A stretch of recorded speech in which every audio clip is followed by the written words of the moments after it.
Asus and Nvidia just held their CES conferences, and they announced some very exciting stuff for this year. Nvidia has shown off their new RTX 5000 GPUs, and Asus has revealed their laptop lineup for 2025, which will use these GPUs. Let's start off with what most of you are here for, the new Zephyrus G14 and G16.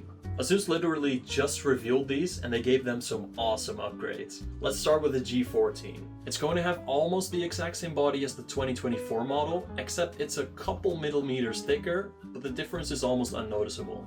Yes, unfortunately we won't be getting a redesign, but that's definitely not a bad thing. The 2024 refresh already made this puppy pretty thin, light, and clean looking, so no real upgrade is really needed. The colors are staying the same as well, so it'll be in gray and silver. But the specs got a huge upgrade this year. This tiny 14-inch laptop will be able to be fitted with up to an RTX 5080. In the 2023 model, you could have up to a 4090 in the G14, but then they redesigned it with the 2024 model, so you could only go up to a 4070. But apparently the RTX 5080 is so efficient that it even fits in this tiny thin redesigned chassis. The 2025 Zephyrus G14 will also be upgraded with the faster AMD Ryzen 9 AI HX300 series of chips. They really gotta get better with these names. I mean, come on, AMD. A lot of people have been waiting for this change since the G16 with that chip did very well. With that new CPU, it means it'll be faster, but more importantly, more efficient, so it'll have a lot longer battery life. Asus also says you'll be able to fit the G14 with up to 64 gigabytes of DDR5 RAM this time around, which is crazy for a 14-inch laptop. No doubt it'll be really expensive though. And now it also has a max of 2 terabyte of storage, which used to be only 1 terabyte. Asus also claims that they were able to boost the speaker volume by 252% compared to the 2024 model, which is absolutely crazy. The 2024 G14 already has the best speakers on any Windows laptop, so I'm really excited to hear what that sounds like. And that's pretty much everything that's changed. They haven't done anything to its ports or its display to change it, but I don't think that's really necessary. I mean, it already has all the ports you could ask for, and the display is, well, almost perfect. Sure, maybe a little higher than 120 Hz on the display would have been nice, but it isn't a deal breaker. Which brings us to the 2025 Zephyrus G16. The G16 will also keep the same exact body and colors, so nothing will change on the outside. Now the 2024 model had an Intel variant and an AMD variant. But with the newer AMD one, you could only fit it with up to an RTX 4070, even though it had a better CPU than the Intel one.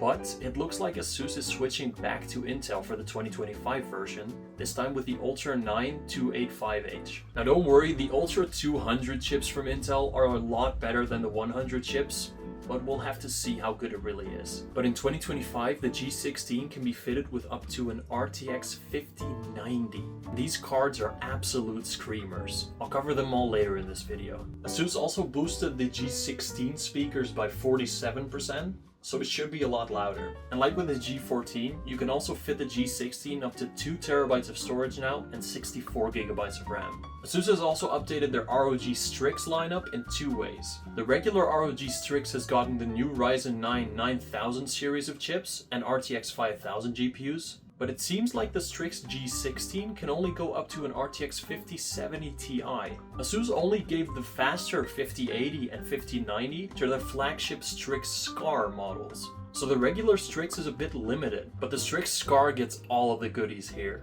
The new Intel 200 chips, up to an RTX 5090, 64 gigabytes of RAM and 4 terabytes of storage. And it also gets that cool anime matrix display at the back of the screen like the older Zephyrus models used to have. To me personally, that looks really cool, and I kind of miss it on the Zephyrus models. The ROG Flow Z13 also got an upgrade, which was pretty surprising to me. It now uses AMD's new AMD Ryzen AI Max Plus chips. Holy fuck, these names are so stupid. These new chips have the fastest iGPU ever made, on par with an RTX 4070. And apparently the Z14 can be fitted with up to 128 gigabytes of unified memory, so this thing should be an absolute beast in tablet form. It's pretty cool that Asus is still upgrading this gaming tablet of theirs. I like it. Asus also hasn't forgotten about the XG Mobile, which is great. For those that don't know, the XG Mobile is an external GPU for the ROG Flow X13, X16 and Z13 series of laptops. It used to have a proprietary connector to add a powerful GPU to these laptops, and is essentially just a docking station mixed with the highest wattage laptop GPU you can have.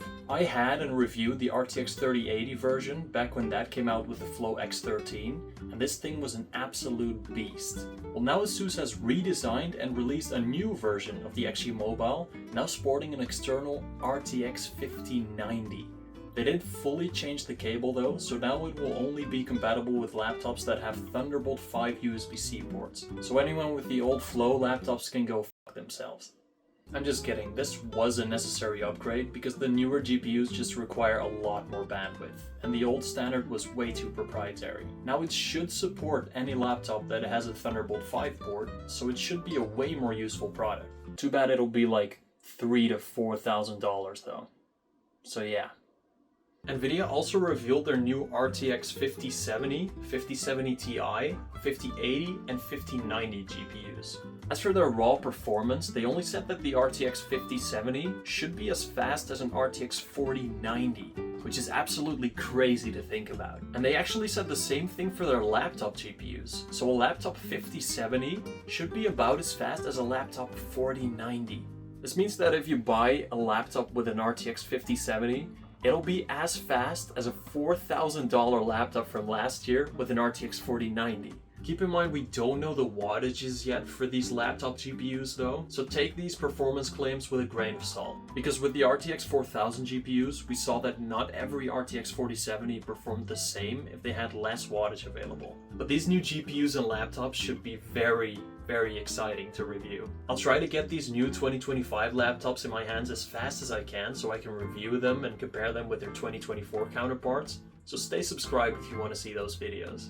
Unfortunately, I couldn't make it to CES 2025 myself since hotel prices there are, well, a mortgage and a half. But hey, maybe I'll be there next year to see these things myself. Yeah, no, for now I'll stay and record in my bedroom, I guess. But that's all for today. I'm really excited to get my hands on these new laptops, and I'll see you all in the next video. Bye bye.